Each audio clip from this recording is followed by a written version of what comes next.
জানেন যে গত দুদিন ধরে তিনি আবার অসুস্থ হয়ে এবার কেয়ার হাসপাতালে ভর্তি হয়েছেন এবং গতকাল রাতেই ডাক্তাররা বলেছেন যে তার অবস্থা, শারীরিক অবস্থা অত্যন্ত সংকটময়।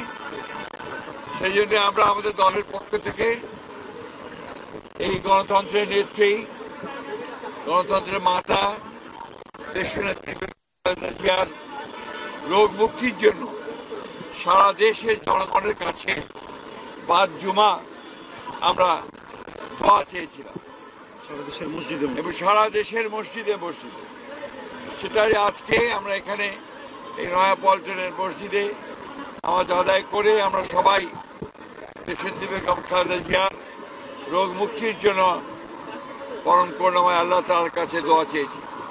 আমরা দোয়া চেয়েছি তিনি যেন আল্লাহ যেন তাকে সম্পূর্ণ সুস্থ করে দেন, সুস্থ অবস্থায় আবার জনগণের মাঝে ফিরে এসে তাকে দেশের মানুষের কাজ করার সুযোগ তৈরি করে দেন। আবারও আমরা গোটা দেশের মানুষের কাছে তার রোগ মুক্তির জন্য দোয়া করার আহ্বান